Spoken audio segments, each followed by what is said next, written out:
When One Flew Over the Cuckoo's Nest hit theaters in 1975, it didn't just win awards, it took over Hollywood. Jack Nicholson turned chaos into art. Nurse Ratched became one of the most feared characters in movie history, and audiences were left stunned by a story that felt both rebellious and painfully real. But the real drama wasn't only on screen. Behind the scenes were wild casting battles, risky creative choices, and moments that almost derailed the entire production. One actor developed an imaginary friend during filming. The lead role was originally intended for a Hollywood legend decades earlier, and Nicholson himself was caught off guard when the cameras just never stopped rolling. These are 20 weird facts about One Flew Over the Cuckoo's Nest. Number 1. A real psychiatric hospital. Forget Hollywood sets. This film went straight into reality.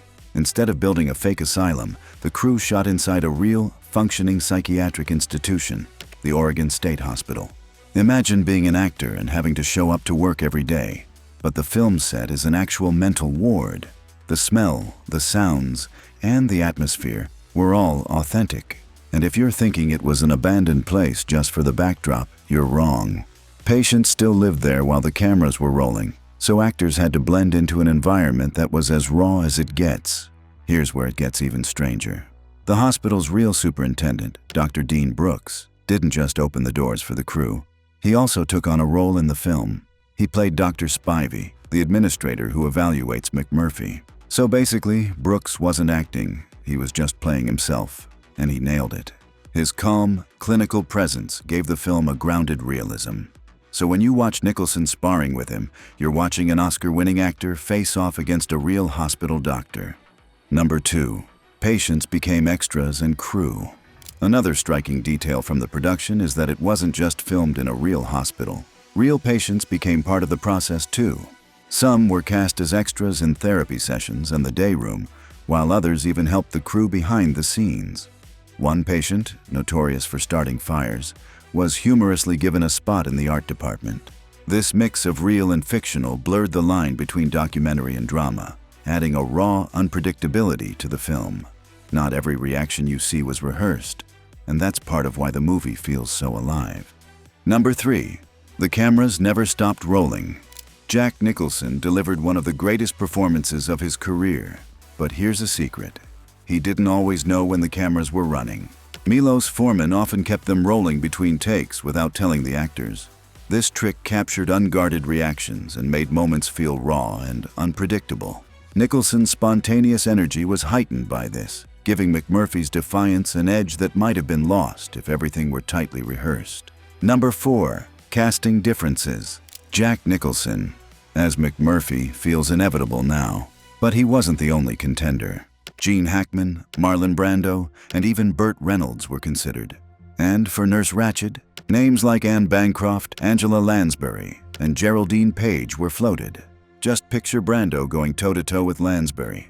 It would have been a totally different movie. In the end, Nicholson's wild unpredictability and Louise Fletcher's icy control created a chemistry no one else could replicate.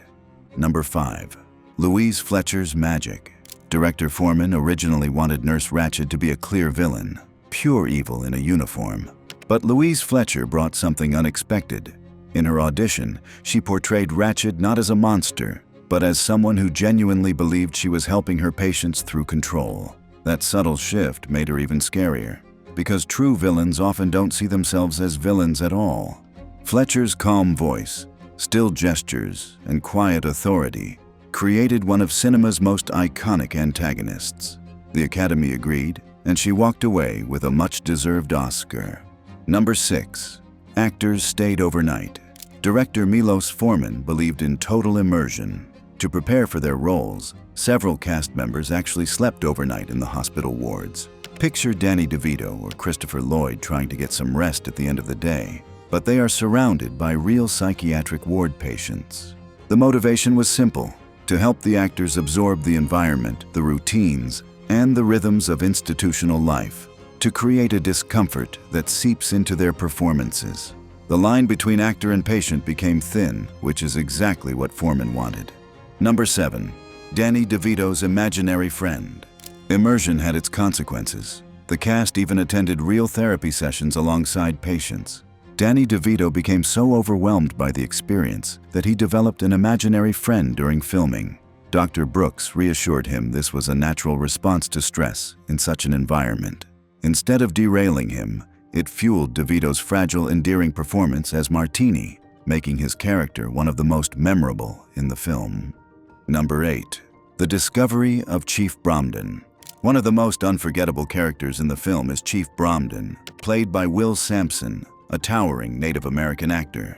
But here's the crazy part. Sampson wasn't a Hollywood regular. He was discovered unexpectedly through a used car dealer with whom Michael Douglas met on a plane. Talk about fate. Sampson's quiet strength and imposing presence turned Bromden into a cinematic legend. But if not for that random encounter, the role might never have landed in his lap. Number 9. A risky gamble that paid off. From the start, studios thought Cuckoo's Nest was a long shot. Some worried the subject matter was too bleak, and even suggested changing the tragic ending to something more upbeat. Meanwhile, the budget quickly ballooned from its original $2 million to nearly $4 million. No small sum in the mid-70s. Shooting in a real hospital, working with unpredictable delays, and wrangling a large ensemble cast all added to the risk. But the gamble paid off spectacularly. Not only did United Artists step in to back the film as intended, but it went on to gross over $100 million worldwide, transforming what many saw as too dark into one of the biggest box office successes of the decade. Number 10. Behind the camera drama. While the actors created tensions on screen, it was happening behind the scenes too. The legendary cinematographer Haskell Wexler was hired to shape the film's look, but partway through, he was replaced by Bill Butler.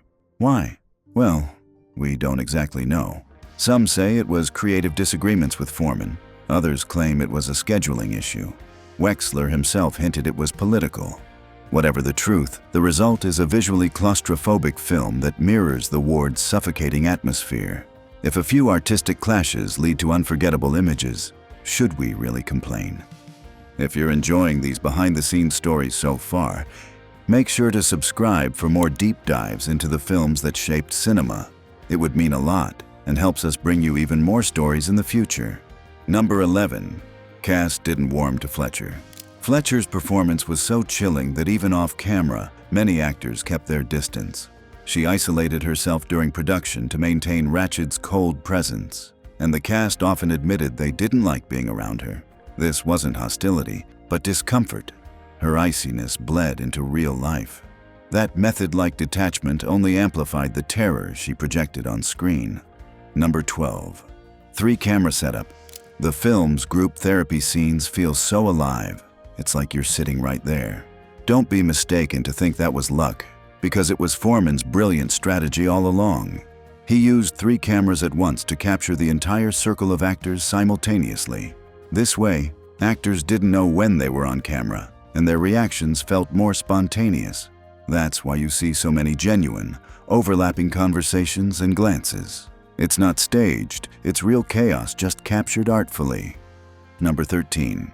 Michael Douglas's perfectionism. Most producers leave casting to the director, not Michael Douglas. He personally hunted for the right actors. Remember Chief Bromden, discovered thanks to a used car dealer on a plane? That was Douglas's doing. He was relentless in building an ensemble cast that didn't just act, but embodied the raw unpredictability of institutional life. In hindsight, that attention to detail paid off and put together what may be one of the strongest ensemble casts in film history. Number 14. Kirk-Douglas connection. Here's a little-known family tie.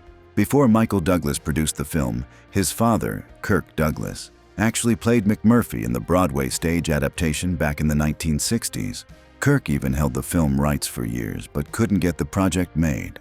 Eventually, he passed the torch to his son, who finally brought the story to the screen. Without that handoff, Nicholson's legendary performance might never have existed. Number 15. More than mental health. For Milos Forman, Cuckoo's Nest wasn't just about psychiatry. Having grown up in communist Czechoslovakia, he saw Nurse Ratched as the face of authoritarianism itself. Her calm, bureaucratic control mirrored the cold grip of totalitarian regimes. McMurphy's rebellion wasn't just a patient's outburst either. It symbolized resistance against oppression. This deeper political layer gave the film resonance far beyond America. To Foreman, this wasn't just a hospital story. It was the story of freedom under fire. Number 16. The Harsh Oregon Winters. Production kicked off in January 1975, right in the middle of a cold Oregon winter. That might not sound like much, but it was brutal for the crew. Daylight faded by 3 p.m., so juggling the schedules and lighting constantly was a task.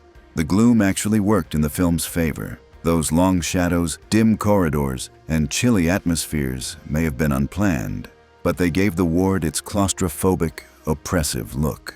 And that's how Mother Nature played her part and became the best cinematographer. Number 17. Oscar Glory. When award season rolled around, Cuckoo's Nest didn't disappoint and made history. In 1976, the film swept the Big Five Oscars: Best Picture, Best Director, Best Actor, Best Actress, and Best Adapted Screenplay. At that point, only one other film had done it. It happened one night in 1934. Decades later, only one more joined them: The Silence of the Lambs in 1991. That puts Cuckoo's Nest in one of the most exclusive clubs in Oscar history. Number 18. Louise Fletcher's Oscar Speech. Speaking of Oscars, it would be a shame not to mention Louise Fletcher's most moving speech. After thanking the Academy, she turned to the camera, raised her hands, and used sign language to thank her deaf parents. She told them, "I love you. I thank you." It was simple, heartfelt, and truly unforgettable. For someone who had just played one of cinema's coldest villains, Fletcher revealed her true warmth and humanity in that moment. And it is still remembered as a landmark Oscar speech. Number 19. Future Stars. It wasn't just Nicholson and Fletcher who shined. The ensemble cast launched several careers. Christopher Lloyd made his film debut as Tabor just a decade before Back to the Future. Danny DeVito, still largely unknown, charmed audiences as Martini. Brad Dourif gave a heartbreaking performance as Billy Bibbit that earned him an Oscar nomination. Watching the film today feels like looking at a crystal ball of Hollywood talent on the verge of exploding into stardom. Number 20. How Patience Left Their Mark.